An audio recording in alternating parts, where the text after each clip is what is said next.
اچھا علی بھائی، دوسرا سوال ہے کہ حنفی بریلوی اور حنفی دیوبندی مساجد میں نماز پڑھیں تو لوگوں کی طعن و تشنیع سے بچنے کی خاطر اور فساد روکنے کے لیے اگر رفع یدین چھوڑ دیا جائے یا سنگل تکبیر سے ڈبل تکبیر پڑھ لی جائے جو عموماً حنفی حضرات پڑھتے ہیں، تو اس سے نماز ہو جائے گی؟ بات یہ کہ آپ نے پوری زندگی مصلحت کے ساتھ ہی زندگی گزارنی ہے۔ مولانا طارق جمیل حافظہ اللہ تعالیٰ کو میں اگلے دن سن رہا تھا تو وہ فرمانے لگے کہ مجھے شرمندگی ہے پوری زندگی کہ مجھے اہل بیت کا جو دفاع کرنا چاہیے تھا میں نے نہیں کیا، اور میں زندگی کے اس حصے میں پہنچ کے اب اللہ تعالیٰ کی طرف رجوع لاتا ہوں اور معافی مانگتا ہوں۔ تو وہ تو چلے پہنچ کے انہوں نے معافی مانگ لی، آپ کے پاس کوئی گارنٹی ہے کہ آپ 70 سال تک ہیں؟ انہوں نے بھی غلط کیا، ان کو بھی بہت پہلے معافی مانگنی چاہیے تھی۔ آج جو ان کو گالیاں کھانی پڑ رہی ہیں بہت پہلے کھا چکے ہوتے، اور ابھی سٹیبل ہو جاتا ہے۔ ہاں اور ابھی تک سٹیبل ہو گئے ہوتے۔ ایک دفعہ گالیاں آتی ہیں پھر سٹیبلٹی آ جاتی ہے، تو ابھی تک تو ان کی سٹیبلٹی نہیں ہو رہی ہے، اور کس طریقے سے پنجے جھاڑ کے ان کے اپنے فرقے کے مولوی ان کے پیچھے پڑے ہوئے ہیں، کتنے سختی کے ساتھ، حالانکہ ایک دو باتوں پہ انہوں نے سچائی بیان کی ہے اور اس مکتبہ فکر کے ساتھ یعنی اختلاف رائے کی ہے جس کی وہ درجنوں باتیں مانتے تھے، لیکن وہ کہتے ہیں نہیں، وہ جو قرآن میں ہے نا کہ یہود و نصارہ اس وقت تک تم سے راضی نہیں ہوں گے جب تک ان کی ملت پہ نہ آ جاؤ۔ ہم بھی آپ کو یہ کہتے ہیں نا، لوگ کہتے ہیں جناب یہ تھوڑا علی بھائی ہاتھ اولا رکھیں، وہ کس کس بات میں ہاتھ اولا رکھیں؟ بریلویوں پہ ذرا سا ہاتھ اولا کرتے ہیں اہل حدیث ناراض ہو جاتے ہیں کہ جی جناب اس پہ کیوں آپ نے ان کو ریلیکس کیا ہے، اہل حدیثوں میں ذرا سا ہاتھ اولا رکھیں بریلوی ناراض ہو جاتے ہیں۔ ہمیں کسی کی ناراضگی سے پرواہ نہیں ہے، ہم اللہ تعالیٰ کو منہ دکھانا چاہتے ہیں۔ تو آپ بھی ذرا تھوڑی جرت کریں، آپ یہ نہ دیکھیں کہ امام مسجد اور فساد اور یہ وہ، فساد کیا ہوگا میرے بھائی؟ آپ کا گلا کوئی نہیں کاٹنے لگا، کچھ بھی نہیں ہوگا، یہ آپ کو شیطان اندر سے وسوسے دلاتا ہے۔ آپ چپ کر کے سنت کے مطابق نماز ادا کریں، آپ کا عمل خود بخود ایک خاموش تبلیغ ہے۔ آپ ان کے پیچھے کیا اپنی دنیاوی منفعت کی چیز کو چھوڑیں گے؟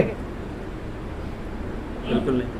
آپ کا کہیں دنیا کا فائدہ ہوتا ہو اور آپ کہیں گے جس کی وجہ سے میرے امام مسجد صاحب ناراض ہوتے ہیں اس لیے میں یار یہ کاروباری میں نے بند کر دی ہے، میں نے نوکری چھوڑ دی، دین کی باری آتی ہے تو فوراً کہتے ہیں جی فساد کھڑا ہو رہا ہے۔ فساد نہیں کھڑا ہو رہا، آپ یہ سمجھتے ہیں کہ آپ کو میٹھا میٹھا دین ملے، تو سر میٹھا میٹھا دین جو ہے نا وہ پیغمبروں والا دین نہیں ہوتا۔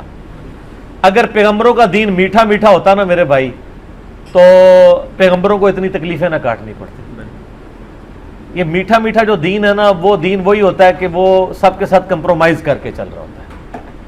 جو صحیح دین ہے وہ کڑوا ہے، اس کی مٹھاس صرف اسی کو فیل ہوتی ہے جو چل رہا ہوتا ہے، دوسروں کے لیے وہ کڑوا ہی ہوتا ہے۔ ورنہ نبی علیہ السلام کو کافر کیوں بار بار کہتے؟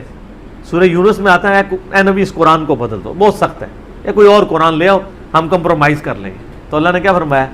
اے نبی تم فرماؤ مجھے کوئی حق حاصل نہیں ہے کہ میں اس قرآن کو بدلوں، میں تو خود پابند ہوں اس وحی کا جو اللہ نے میری طرف کی ہے۔ قل انی اخاف ان عصیت ربی عذاب یوم عظیم، اے نبی یہ بھی فرما دو میں تو خود اس بات سے ڈرتا ہوں کہ بالفرض اگر میں نے اپنے رب کی نافرمانی کی تو بڑے دن کا عذاب مجھے بھی آ پکڑے گا۔ ہائے ہائے ہائے۔ اور یہ آیت قرآن میں 3 دفعہ ریپیٹ ہوئی ہے، سورہ الزمر میں، سورہ یونس کے اندر، اور ایک اور سورت کے اندر یہ آیت ریپیٹ ہوئی ہے، قل انی اخاف ان عصیت ربی عذاب یوم عظیم۔ اے نبی تم فرما دو کہ میں خود اس بات سے ڈر رکھتا ہوں۔ سورۃ الانعام ہے تیسری، سورۃ الانعام، سورہ یونس، سورہ الزمر، کہ بڑے دن کا عذاب مجھے بھی آ پکڑے گا اگر میں نے بالفرض اپنے رب کی نافرمانی کی۔ آپ لوگ اس کھاتے میں تو سر یہ جرت دکھائیں، یہ فتنہ شتنہ کوئی نہیں ہے، خام خواہ آپ نے اپنے آپ کو دھوکہ دیا ہوتا ہے اور شیطان آپ کو پوری زندگی اس کام کے لیے ابھارتا رہتا ہے کہ جی خیر ہے کمپرومائز کرو، فتنہ کھڑا ہوگا۔ فتنہ تب کھڑا ہوگا جب آپ کسی کو چھیڑ رہے ہیں، جب آپ خود رفع الیدین کر رہے ہیں، آپ کسی کے بازو پکڑ کے تو نہیں اٹھا رہے ہیں، اس کو کیا تکلیف ہے؟ اور آج کے اس دور میں تو ماشاءاللہ اگر آپ کو کوئی تنگ کرتا ہے آپ جا کے ایک اپلیکیشن دے دیں تھانے کے اندر کہ یہ مذہبی منافرت پھیلا رہا ہے، تو دیکھیں اس کے ساتھ ہوتی کیا ہے۔ آج تو وہ زمانہ نہیں رہا کہ آپ مسجد میں کسی کو اس کی ایکٹیویٹی پرفارم کرنے سے روک سکیں۔ ہاں آمین کا جہاں تک معاملہ ہے تو آمین نارمل آواز میں کہنی چاہیے، یہ بہت اونچی آمین تو ویسے ہی خلاف سنت ہے۔ اتنی آمین ہو کہ آپ خود سن لیں، ساتھ والے سن لیں۔ مثلا اب امام کی قرات تو نارمل ہے اور آپ آمین آمین کر رہے ہیں، تو یہ تو اہل حدیث کی مسجد میں بھی غلط ہوگا، جو اونچی آمین کہتے ہیں. حنفیوں کے مسجد میں تو ویسے ہی نہیں, آپ نارمل آمین کہ آمین, آپ کو کوئی کچھ نہیں کہے گا. جب بہت اونچی آمین آپ کہیں گے, زیادہ چڑھتے ہیں آمین سے وہ. رفع الیدین کا مسئلہ نہیں ہوتا, رفع الیدین آپ ایک کونے میں مسکینوں کی طرح کر رہے ہیں, کسی کا کیا کچھ لے رہے ہیں. لیکن آمین میں آپ دوسری صف کے بھی کسی کونے میں کھڑے ہیں تو جناب سگنل آنا شروع ہو جاتے ہیں. ٹھیک ہے, تو آپ نارمل رہیں اور تھوڑی مہربانی کیا کریں, کوئی مہینے میں ایک دفعہ امام صاحب کو کوئی چیز گفٹ کر دیا کریں, کبھی 500 روپیہ, کبھی کو رومال, کبھی کو خوشبو, تو سب کچھ جائز ہوتا جائے گا آپ کے لیے. ظاہر ہے کہ یہ ایک تالیف قلب, اور یہ سنت ہے. میں آپ کو بتاؤں, نبی علیہ السلام بھی نیو مسلمز کو گفٹ دیا کرتے تھے تالیف قلب کے لیے. میرا پچھلے دنوں ایک کلپ ریکارڈ ہوا ہے جس میں نے بتایا کہ نبی علیہ السلام نے غزوہ حنین پہ, صحیح مسلم میں آتا ہے, صفوان کو اور ابو سفیان کو, جو اسلام کے بدترین دشمن تھے اور فتح مکہ پہ وہ مسلمان ہوئے ہیں, 100 اونٹ دیے ہیں, سارے مدینہ کو کچھ نہیں دیا.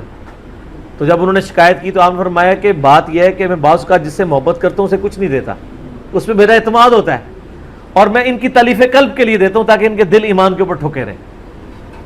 تو نبی علیہ السلام کی سنت ہے کہ کسی کا دل ایمان پہ ٹھوکنے کے لیے, یا وہ بندہ آپ کی مخالفت پہ نہ اتر آئے, آپ تھوڑا بہت اس کے ساتھ تالیف قلب والا معاملہ کر لیں.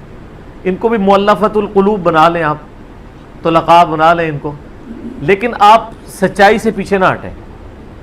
البتہ اگر معاملہ آپ کے گھر تک فساد تک پہنچ جائے اور آپ ابھی انڈیپینڈنٹ نہیں ہیں, بچے ہیں, اسٹوڈنٹ ہیں, پھر ذرا مسئلہ ڈیفرنٹ ہو جاتا ہے. اور آپ دکھ کی بات دیکھیں, کسی کا بچہ نماز نہ پڑھتا ہو, کبھی امام صاحب نے کبھی شکوہ نہیں کیا کسی کے باپ کو آ کے کہ جی آپ تو مسجد میں آتے ہیں, آپ کی اولاد کو کبھی نہیں دیکھا. وہ اس کو بھی بدتمیزی سمجھتے ہیں کسی سے یہ بات کرنا. لیکن اگر کسی کا نمازی بچہ رفع الیدین شروع کر دے, خدا نہ خواستہ, تو وہ امام مسجد کہے گا جی آپ کے بیٹے کو کیا ہو گیا, نماز نہ پڑھ رہا ہو. یہاں میرے پاس ایک بھائی ہے, کہتے پوری زندگی نماز نہیں کبھی پڑھی تھی, آپ کے لیکچرز دیکھنا شروع کیے, خوف خدا طاری ہوا, داڑھی رکھ لی, اللہ کی طرف لگ گئے. اب ہر بندہ سمجھاتا ہے, کہتا ہے پہلے میں نشہ بھی کرتا تھا, مجھے آج تک نہیں کسی نے کہا تم کس طرف لگے ہوئے ہو. کہتا نشہ چھوڑ دیا, برائیاں چھوڑ دی, داڑھی رکھ لی, قرآن پڑھنا شروع کر دیا, نماز رفع الیدین شروع کر دیا, اب ہر بندہ سمجھا رہا ہے کس طرف لگ گئے ہو. تو سر پھر ہم کیوں نہ کہیں کہ یہ کتی چورن رلی ہوئی ہے.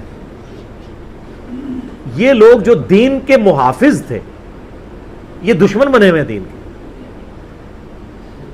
اسی لیے قرآن میں کتے کی مثال آئی ہے نا علماء سوء کے لیے, سورہ الاعراف آیت نمبر 175 میں.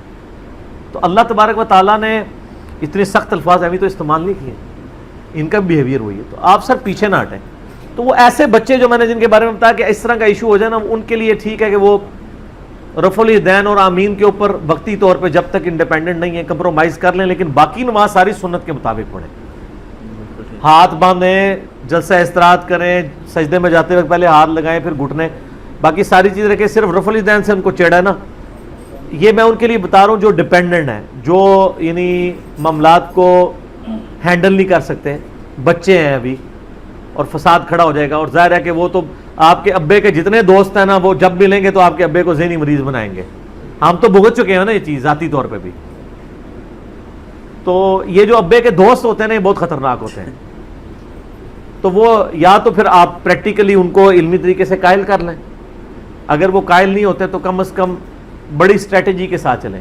باقی امام مسجدوں کی پرواہ کوئی نہ کریں. وہ کوئی بھی تنگ کرتا ہے, چپ کر کے آپ جا کے تھانے میں اپلیکیشن دیں کہ مجھے نماز پڑھنے سے روک رہا ہے. میں نے کون سی ایسی ادھر اینٹی اسٹیٹ ایکٹیویٹی پرفارم کر دی ہے. آج کل تو ویسے یہ سارے بدماش جو ہیں اندر گئے ہوئے ہیں, جب سے ضرب عضب اور رد الفساد شروع ہوا ہے. مولویوں تو سائے نہیں آ رہے, سارے تو بڑے سکون دن شروع ہو گئے نے. صحیح بات بتا رہا ہوں آپ کو.